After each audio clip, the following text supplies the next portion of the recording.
नमस्कार, social media special bulletin में आप सभी का स्वागत है। मैं हूं आपके साथ दिव्यांशु जोशी। तो आइए जानते हैं क्या है आज की टॉप न्यूज। भारत में 3 कफ सिरप के खिलाफ डब्ल्यूएचओ ने चेतावनी जारी की है। बिहार चुनाव में बीजेपी ने 71 उम्मीदवारों की लिस्ट जारी कर दी है। दिवाली छठ के लिए रेलवे स्टेशन पर भीड़ देखी जा रही है। इंडिगो फ्लाइट की विंडशील्ड टूट गई है और 3 दिन में यह ऐसा दूसरा मामला देखने को मिला है। जम्मू कश्मीर के कुपवाड़ा में 2 आतंकी ढेर हो गए हैं। देश में बच्चों के जन्म की संख्या घट गई है। प्रयागराज में एक बंदर ने 500-500 के नोट लुटा दिए। पाकिस्तान के जहरीले पानी से राजस्थान की फसलें बर्बाद हो गई हैं। नक्सल संगठन को सबसे बड़ा झटका लगा है। 60 नक्सलियों ने हथियार डाल दिए हैं। कंगना ने शाहरुख खान से अपनी तुलना की है। तो ये है आज की टॉप न्यूज। चलिए जानते हैं विस्तार से।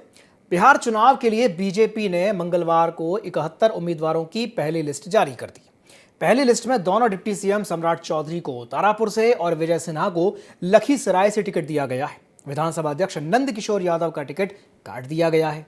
नंद किशोर यादव 5 बार से पटना सिटी से जीतते आ रहे हैं। कुम्हरार से 5 बार के विधायक अरुण कुमार सिन्हा का भी टिकट कट गया है।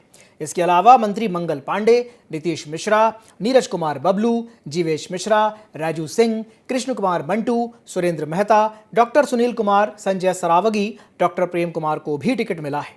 पहली लिस्ट में 9 महिलाओं के भी नाम हैं। बेतिया से रेणु देवी, परिहार से गायत्री देवी, नरपतगंज से देवंती यादव, किशनगंज से स्वीटी सिंह, प्राणपुर से निशा सिंह को टिकट मिला है। तो वहीं कोढ़ा से कविता देवी, औराई से रमा निषाद, वारिसलीगंज से अरुणा देवी, जमुई से श्रेयसी सिंह का नाम भी लिस्ट में शामिल है। इस बार बीजेपी 101 सीटों पर चुनाव लड़ रही है। राज्य में 9 और 11 नवंबर को वोटिंग होगी। रिजल्ट 14 नवंबर को आएगा। 2020 की अगर बात की जाए तो 2020 में बीजेपी ने 7 अक्टूबर को 27 कैंडिडेट की पहली लिस्ट जारी की थी। उसमें 5 महिलाएं थीं। तो भारतीय जनता पार्टी ने 71 उम्मीदवारों की जो लिस्ट है वो जारी कर दी है।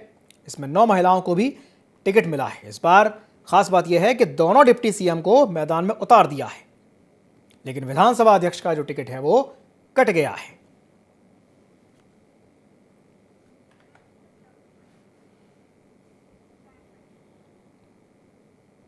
विश्व स्वास्थ्य संगठन यानी डब्ल्यूएचओ ने भारत में 3 मिलावटी कफ सिरप को लेकर के एक चेतावनी जारी की है।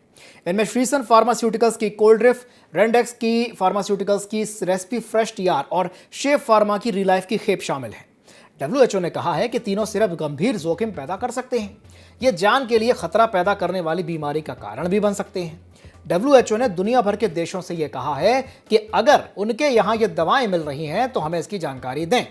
कोल्ड्रिफ वही सिरप है जिसने मध्य प्रदेश के सितंबर में अब तक 5 साल से कम उम्र के 25 बच्चों की मौत हुई है।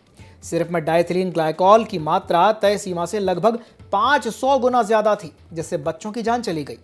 डब्ल्यूएचओ ने 9 अक्टूबर को भारत से यह पूछा था कि क्या कोल्ड्रिफ कफ सिरप विदेशों में भी निर्यात किया गया था। भारत में दवाओं की निगरानी करने वाली authority central drugs standard control organisation यानी सीडीएससीओ ने कहा था कि कोई भी मिलावटी दवा बाहर नहीं भेजी गई है, ना ही अवैध निर्यात का कोई सबूत मिला है। कोल्ड्रिफ में किडनी खराब करने वाला 48% जहर मध्य प्रदेश में बच्चों की मौत के बाद श्रीसन फार्मा की यूनिट से Coldrif syrup batch number SR13 को जब्त किया गया था। चेन्नई की सरकारी ड्रग्स टेस्टिंग लैब में सैंपल भेजे गए थे और जांच में यह पता चला कि इसमें non pharmacopoeia grade propylene glycol का इस्तेमाल हुआ था। कोल्ड्रिफ सिरप का यह बैच 48.6% WVDEG से जहरीला और नॉट ऑफ स्टैंडर्ड क्वालिटी था। सिरप डाइथिलीन ग्लाइकॉल और एथिलीन ग्लाइकॉल से दूषित था। दोनों ही केमिकल्स किडनी को नुकसान पहुंचाने वाले जहरीले पदार्थ होते हैं। तो भारत में 3 कफ सिरप के खिलाफ डब्ल्यूएचओ ने चेतावनी जारी की है। इनमें जान को खतरा है। इसमें कोल्ड्रिफ भी शामिल है। मध्य प्रदेश में इससे 25 बच्चों की मौत हुई थी। जहरीला एथिलीन ग्लाइकॉल एक रंगहीन और गंधहीन एल्कोहलिक कंपाउंड होता है। फार्मा कंपनियां मिलावट के तौर पर कफ सिरप में इसका इस्तेमाल करती हैं। Hydraulic brake fluids, stamp pad स्याही, ball point pen, solvents, paint इत्यादि में यह पाया जाता है। इंसान के शरीर में जाते ही ये जहर का काम करता है। ये सेंट्रल नर्वस सिस्टम को डैमेज कर देता है, फिर हार्ट को और लास्ट में किडनी भी फेल हो सकती है। और यही कारण है कि छिंदवाड़ा में हमें इतने सारे बच्चों की मौत देखने को मिली।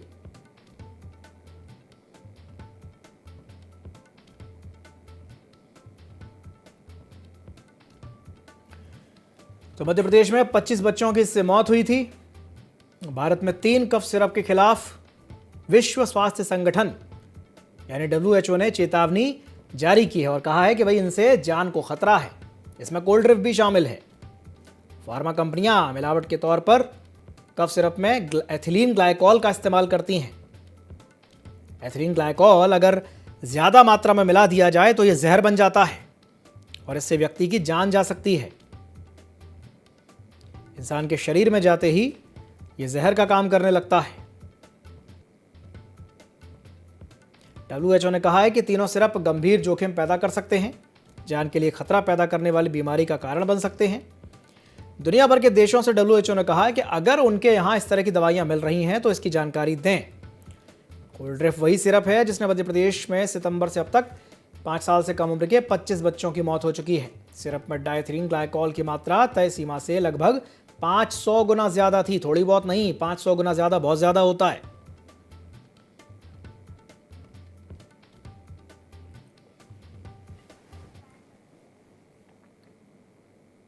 बढ़ते हैं अगली खबर की ओर। रेलवे स्टेशन पर दिवाली छठ पूजा पर गांव हो जाने वालों की भीड़ उमड़नी शुरू हो गई है। गुजरात में सूरत के उधना स्टेशन पर सुबह 5 बजे से लेकर रात के 10 बजे तक 9 ट्रेनों से रोजाना 20,000 से ज्यादा यात्री रवाना हो रहे हैं। ये संख्या आरक्षित यात्रियों की है। इनमें जनरल के यात्रियों की संख्या अगर जोड़ दी जाए तो संख्या और बढ़ सकती है। दिवाली छठ पूजन के साथ साथ बिहार इलेक्शन भी दिवाली छठ पूजा के साथ इस बार बिहार के विधानसभा चुनाव भी होने वाले हैं और यही वजह है कि इस वजह से सूरत और उधना स्टेशन पर रिकॉर्ड तोड़ भीड़ होने की संभावना है और इसी को देखते हुए रेलवे ने क्राउड मैनेजमेंट लागू कर दिया है। प्लेटफॉर्म टिकट बिक्री पर प्रतिबंध लगा दिया गया है। सूरत और उधना रेलवे स्टेशन पर यात्रियों की भारी भीड़ देखी जा रही है और इसी के चलते 15 अक्टूबर से लेकर 31 अक्टूबर तक उधना स्टेशन से पार्सल बुकिंग और हैंडलिंग पर भी अस्थायी रोक लगा दी गई है। आज से अनारक्षित पूजा स्पेशल ट्रेनें भी चलेंगी। पश्चिम रेलवे ने दिवाली और छठ पूजा त्योहारों के दौरान उत्तर भारत जाने वाले यात्रियों की भीड़ को देखते हुए उधना और वलसाड़ स्टेशन से अनारक्षित पूजा स्पेशल ट्रेनें शुरू करने का निर्णय लिया है। ये ट्रेनें 14 से लेकर 29 अक्टूबर तक उत्तर प्रदेश और बिहार के विभिन्न शहरों के लिए रोजाना चलेंगी, जिससे यात्रियों को किफायती और सुविधाजनक यात्रा का विकल्प मिलेगा। इन ट्रेनों की अगर बात की जाए तो ये ट्रेनें हैं उधना भागलपुर अनारक्षित स्पेशल, उधना समस्तीपुर अनारक्षित स्पेशल, वलसाड़ बरौनी अनारक्षित स्पेशल। दिवाली छठ के लिए रेलवे स्टेशन पर भारी भीड़ देखने को मिल रही है। रोजाना 9 ट्रेनों से 20,000 से ज्यादा यात्री यात्रा कर रहे हैं। यूपी बिहार के लिए यात्री रवाना हो रहे हैं। क्राउड मैनेजमेंट के लिए दिशा निर्देश जारी किए गए हैं। यात्रियों को कतारबद्ध चलने की ही अनुमति दी गई है। सिटी पुलिस प्लेटफॉर्म के बाहर लगातार पेट्रोलिंग करेगी। इस बार प्लेटफॉर्म की यात्रियों की होल्डिंग क्षमता भी बढ़ा दी गई है। पुलिस टीम ने रेलवे अधिकारियों, जीआरपी और आरपीएफ के साथ बैठक करके भीड़ प्रबंधन की एक रणनीति बनाई है। पहली बार ड्रोन का भी उपयोग किया जाएगा। ड्रोन का उपयोग करके हवाई निगरानी की जाएगी और अतिरिक्त पुलिस बल भीड़ नियंत्रण के लिए भी तैनात रहेगा। तो यूपी और बिहार के लिए भारी संख्या में, बड़ी संख्या में जो यात्री हैं वो अलग अलग राज्यों से रवाना हो रहे हैं, क्योंकि अब दिवाली और छठ पूजन का जो त्यौहार है वो नज़दीक है और इस बार बिहार में इलेक्शंस भी हैं। यही कारण है कि इस बार रिकॉर्ड तोड़ यात्रियों की भीड़ स्टेशंस पर देखने को मिल रही है।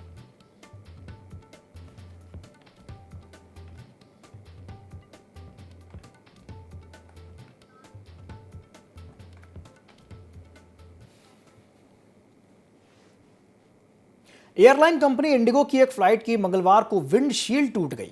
हालांकि विमान की सुरक्षित लैंडिंग हो गई। फ्लाइट में 75 पैसेंजर सवार थे। इससे पहले 11 अक्टूबर को मदुरै से चेन्नई आ रही इंडिगो फ्लाइट की विंडशील्ड भी टूट गई थी। फ्लाइट नंबर 6E1607 तमिलनाडु के टूतीकोरिन से चेन्नई की ओर जा रही थी। तभी पायलटों ने विंडशील्ड पर दरार देखी। क्रू मेंबर्स ने इसकी जानकारी ग्राउंड कंट्रोल को दी। चेन्नई एयरपोर्ट पर लोकल स्टैंड बाय की व्यवस्था की गई। एयरपोर्ट के अधिकारियों ने बताया कि इमरजेंसी घोषित नहीं की गई। समय रहते जरूरी कदम उठा लिए गए थे। फ्लाइट ने सामान्य और सुरक्षित लैंडिंग की थी। किसी भी यात्री को कोई चोट नहीं आई है। विंडशील्ड टूटने के सवाल पर कहा कि इसकी पुष्टि जांच के बाद ही हो पाएगी। तो इंडिगो फ्लाइट की एक विंडशील्ड टूट गई और ये 3 दिन में दूसरा मामला इस तरह का सामने आया है। 75 यात्रियों को सुरक्षित उतारा गया और यह विमान तूतीकोरिन से चेन्नई जा रहा था। तो विंडशील्ड टूटने की ये 3 दिन में दूसरी घटना है। 4 दिन में इंडिगो फ्लाइट की जो विंडशील्ड है टूटने की ये दूसरी घटना आई है। इससे पहले 11 अक्टूबर को मदुरई से चेन्नई जा रही इंडिगो ATR फ्लाइट की उड़ान के दौरान भी हवा में शीशे में दरार आ गई थी। हालांकि विमान चेन्नई में सुरक्षित उतर गया था। दोनों ही घटनाओं में कोई घायल नहीं हुआ है। तो इंडिगो फ्लाइट की जो विंडशील्ड है वो टूट गई है। विंडशील्ड टूटने की ये 3 दिन में दूसरी घटना है। दोनों ही घटनाओं में किसी तरह की कोई जनहानि नहीं हुई है। 4 दिन में इंडिगो फ्लाइट की विंडशील्ड टूटने की दूसरी घटना है।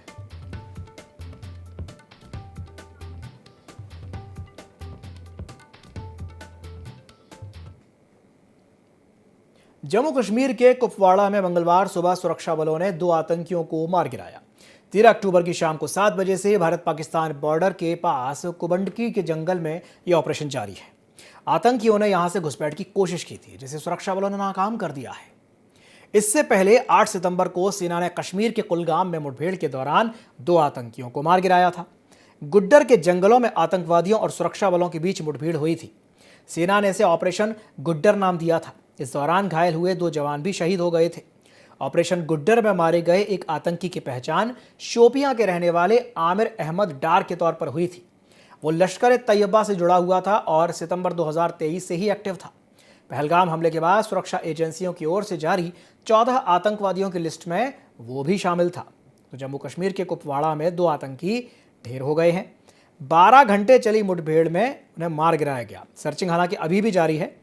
LOC पर घुसपैठ की जो कोशिश है वो नाकाम हो गई है। तो 12 घंटे चली मुठभेड़ में आतंकी को मार गिराया गया है। कुपवाड़ा में 2 आतंकी ढेर हो गए हैं। सर्चिंग फिलहाल अभी भी जारी है।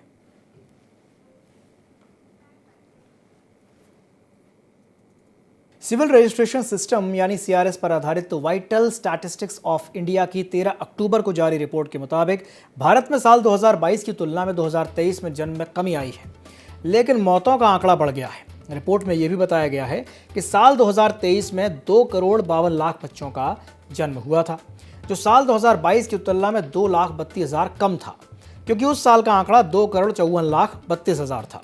तो वहीं 2023 में 86,60,000 लोगों की मौत रिकॉर्ड की गई थी। 2022 में यह आंकड़ा 86,05,000 रहा था। हेल्थ मिनिस्ट्री के कोविड-19 डैशबोर्ड के मुताबिक 5 मई 2025 तक देश में कोविड के कारण 5,33,665 मौतें हो चुकी हैं। सबसे ज्यादा मौतें 2021 में हुई थी, तब कोविड की सेकेंड वेव चल रही थी। तब 2020 की तुलना में 21 लाख ज्यादा मौतें हुई थी। 2020 में कुल 81,20,000 मौतें हुई और 2021 में यह आंकड़ा 1,02,02,000 से ज्यादा था। देश में बच्चों के जन्म की जो संख्या है वो घट गई है। 2023 में 2.5 करोड़ बच्चे पैदा हुए, ये 2022 में 2,32,000 से थोड़ा कम है। लोगों की मौत का आंकड़ा बढ़ गया है। सबसे ज्यादा बर्थ रजिस्ट्रेशन वाले 5 राज्यों में छत्तीसगढ़, ओडिशा, मिजोरम, महाराष्ट्र शामिल है। छत्तीसगढ़ और आंध्र प्रदेश में बर्थ रजिस्ट्रेशन 80 से 90% रहा है। तो वहीं 14 राज्यों में असम, दिल्ली, मध्य प्रदेश, त्रिपुरा, तेलंगाना, केरल, कर्नाटक, बिहार, राजस्थान, जम्मू कश्मीर, झारखंड, पश्चिम बंगाल, मेघालय और उत्तर प्रदेश में बर्थ रजिस्ट्रेशन 50 से 80% के बीच रहा है। 11 राज्यों या केंद्र शासित प्रदेशों ने निर्धारित 21 दिनों के भीतर 90% से ज्यादा बर्थ रजिस्ट्रेशन हासिल किया है।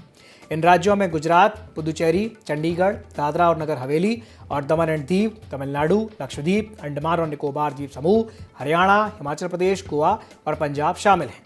साल 2023 में कुल दर जन्मों में संस्थागत जन्मों यानी अस्पताल में हुए जन्म का हिस्सा 74.7% रहा। हालांकि रिपोर्ट में सिक्किम का डेटा शामिल नहीं किया गया है। पूरे देश में जन्मों का कुल रजिस्ट्रेशन 98.4% रहा है।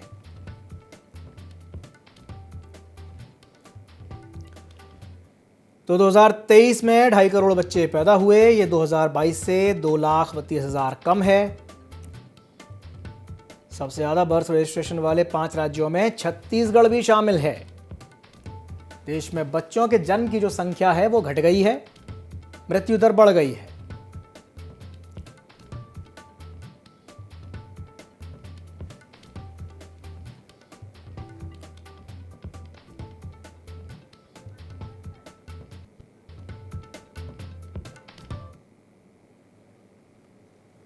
प्रयागराज के सोरांव तहसील में सोमवार को एक बंदर पेड़ से 500-500 रुपए के नोटों की बारिश करने लगा। पैसे गिरते देख करके लोग भाग भाग कर वहां पहुंचे और नोट बटोरने लगे। लोगों ने देखा कि पेड़ पर बंदर 500 के नोट की गड्डी लिए बैठा है। लोगों ने शोर मचाया तो बंदर पेड़ पर और ऊपर चढ़ गया। घटना का वीडियो सोशल मीडिया पर खूब वायरल हो रहा है। वीडियो सोरांव तहसील के आजाद सभागार के सामने का है। बंदर मोहम्मद वसीम का पैसा लेकर के पेड़ पर चढ़ गया था। वसीम मऊ आइमा के रहने वाले हैं और दवा कारोबारी हैं। तहसील में वो जमीन की रजिस्ट्री के लिए 50-50 हजार की 2 गड्डियां लेके आए थे। 1 लाख रुपए लेकर बंदर भागकर पीपल के पेड़ पर चढ़ गया था। बैग लेकर भागता देखकर कुछ लोगों ने शोर मचाया। शोर सुनकर बंदर और ऊपर चढ़ गया। उसने पॉलिथीन से पैसों की गड्डी निकाली, रबड़ बैंड को तोड़ा और पैसे लुटाने शुरू कर दिए। देखते ही देखते 500-500 रुपए के नोटों की बारिश होने लगी। अब ये देखकर लोगों में नोट बटोरने की होड़ सी मच गई।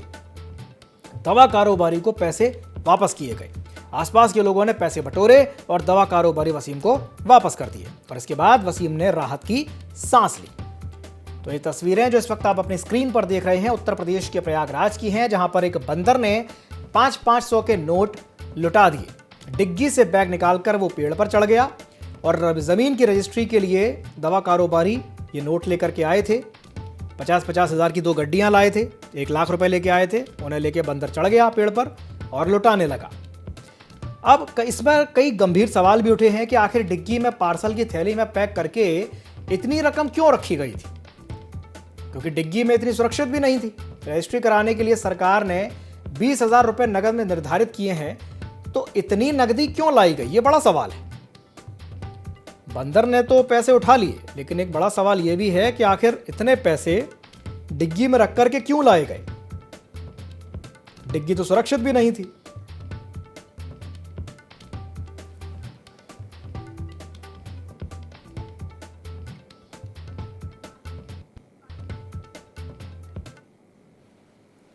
बढ़ते हैं अगली खबर की ओर। पाकिस्तान की नहर राजस्थान के बॉर्डर इलाकों में फसलों को बर्बाद कर रही है।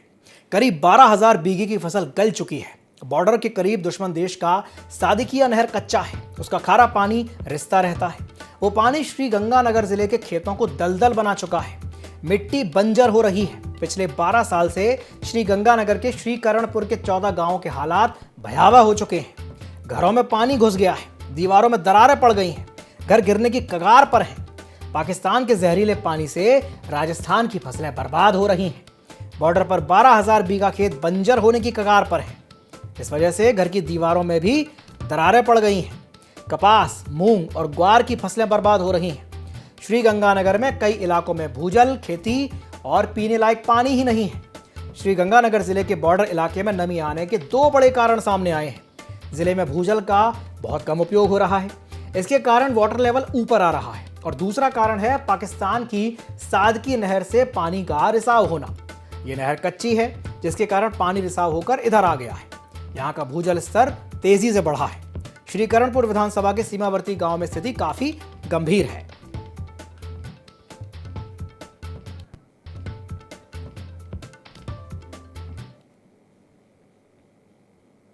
अपने बेबाक अंदाज के लिए जानी जाने वाली एक्ट्रेस कंगना रनौत लाइमलाइट में बनी ही रहती हैं। अभी हाल ही में हुई एक इवेंट में कंगना ने अपनी तुलना शाहरुख खान से कर डाली। हिंदुस्तान टाइम्स की रिपोर्ट के मुताबिक पिछले हफ्ते नई दिल्ली में हुए एक इवेंट में कंगना ने अपने करियर को लेकर के बातचीत की। कंगना कहती हैं, मुझे इतनी सक्सेस क्यों मिली? शायद ही कोई और होगा जो गांव से आकर के मेन स्ट्रीम में इतनी सक्सेस हासिल कर पाया हो। आप शाहरुख खान की बात करें, वो दिल्ली से हैं, कॉन्वेंट में पढ़े हैं, लेकिन मैं एक ऐसे गांव भांबला से हूं जिसके बारे में किसी ने तो सुना भी नहीं होगा। कंगना रनौत का जन्म 23 मार्च 1986 को हिमाचल प्रदेश के मंडी जिले के एक छोटे से कस्बे भांबला में हुआ था। माँ एक स्कूल टीचर थी, पिता अपना व्यवसाय करते थे। परिवार की नाराजगी के बावजूद वो दिल्ली आई थी। थिएटर में अभिनय में हाथ आजमाया था। फिल्म गैंगस्टर से साल 2006 में उन्होंने बॉलीवुड डेब्यू किया था। एक्टिंग के अलावा बतौर डायरेक्टर भी काम किया। फिलहाल वो राजनीति में सक्रिय हैं। कंगना जल्द ही एक हॉलीवुड फिल्म में भी नजर आ सकती हैं। ये एक हॉरर ड्रामा फिल्म बताई जा रही है। इस साल कंगना रनौत ने एक फिल्म इमरजेंसी में काम किया था, जिसमें कंगना ने पूर्व प्रधानमंत्री इंदिरा गांधी का रोल किया था। साथ ही फिल्म का निर्देशन भी किया था।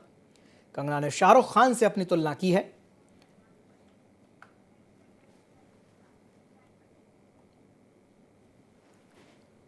सागर में एक तहसीलदार ने अपना आपा खो दिया। महिला तहसीलदार ने किसान को थप्पड़ जड़ दिया। तहसीलदार के मारने का वीडियो अब तेजी से सोशल मीडिया पर वायरल हो रहा है। किसानों को यूरिया खाद के टोकन बांटते समय तहसीलदार ने किसानों के साथ उसकी कहासुनी हो गई। देवरी के तहसीलदार प्रीति रानी चौरसिया ने थप्पड़ जड़ दिया। देवरी कृषि उपज मंडी का यह मामला बताया जा रहा है। हालांकि IND24 इस वायरल वीडियो की सत्यता की पुष्टि नहीं करता। तो ये जो तस्वीरें इस वक्त आप अपनी स्क्रीन पर देख रहे हैं, ये मध्य प्रदेश के सागर की हैं, जहां एक तहसीलदार ने अपना आपा खो दिया। महिला तहसीलदार ने किसान को थप्पड़ मार दिया। बॉलीवुड एक्ट्रेस काजोल के एक बयान ने सोशल मीडिया पर एक नई बहस को जन्म दे दिया है। उन्होंने कहा है कि एक्टर्स 9 से 5 नौकरी करने वाले लोगों से ज्यादा मेहनत करते हैं। काजोल ने यह बयान अपने chat show too much with Kajol and twinkle के दूसरे एपिसोड में दिया, जिसमें आलिया भट्ट और वरुण धवन मेहमान बनकर के पहुंचे थे। काजोल के इस बयान की रेडिट पर तीखी आलोचना हो रही है और कई लोगों ने इसे संवेदनहीन भी बताया है। अब एक्ट्रेस ने अपने इस बयान पर सफाई देते हुए कहा है कि वो एक्टिंग को एक अधिक मेहनत वाला प्रोफेशन क्यों मानती हैं। उन्होंने कहा कि जहां 9 से 5 की नौकरी करने वाले लोग आराम से बैठ सकते हैं, चाय पीने के लिए ब्रेक ले सकते हैं और थोड़ा रिलैक्स भी कर सकते हैं, तो वहीं एक्टर्स को यह आज़ादी नहीं होती। शूटिंग के दौरान उन्हें लगभग 12 से 14 घंटे तक अपना 100% देना पड़ता है। एक इंटरव्यू में काजोल ने फिल्म सेट पर काम करने के तरीके के बारे में बताया। उन्होंने कहा कि यह बहुत ही सतर्क और पूरी तरह से केंद्रित रहने वाला काम है।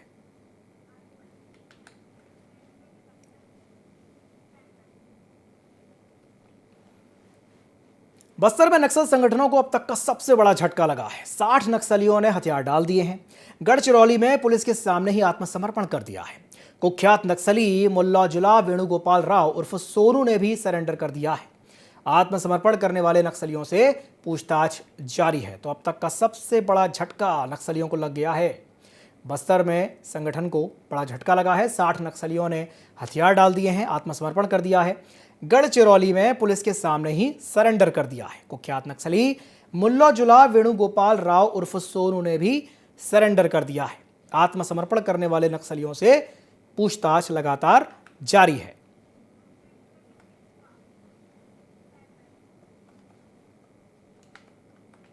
छत्तीसगढ़ के कांकेर में एक तेंदुआ सड़क को पार करते हुए नजर आया है। राहगीरों ने तेंदुए का एक वीडियो बना लिया। पहले भी आबादी वाले इलाकों और आम रास्ते में तेंदुआ दिखाई दे चुका है। तेंदुए का वीडियो अब तेजी से वायरल हो रहा है। नरहरपुर वन परिक्षेत्र का यह मामला बताया जा रहा है। तो कांकेर के पखांजूर की एक खबर है, जहां पर एक तेंदुए का वीडियो तेजी से वायरल हो रहा है, जहां पर यह तेंदुआ सड़क पार करते हुए नजर आया है। राहगीरों ने तेंदुए का वीडियो बना लिया। ये वीडियो अब तेजी से वायरल हो रहा है। पहले भी आबादी वाले इलाकों में और आम रास्ते में तेंदुआ दिखाई दे चुका है। तेंदुए का वीडियो तेजी से वायरल हो रहा है।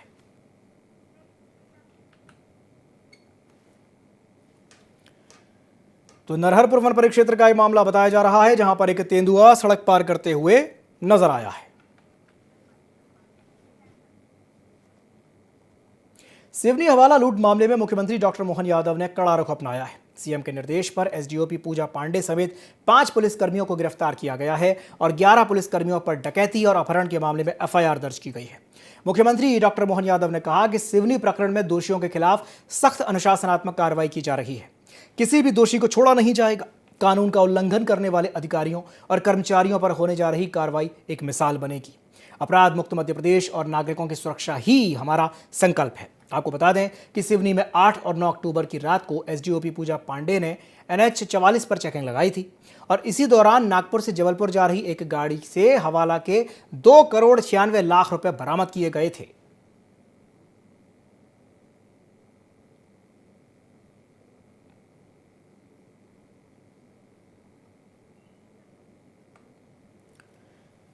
तो सिवनी हवाला लूटकांड मामले में सीएम डॉक्टर मोहन यादव की सख्ती देखने को मिली है। सीएम के निर्देश पर 11 पुलिसकर्मियों पर एफआईआर दर्ज हो गई है। इसी के साथ बुलेटिन में फिलहाल के लिए इतना ही। दीजिए इजाजत। नमस्कार।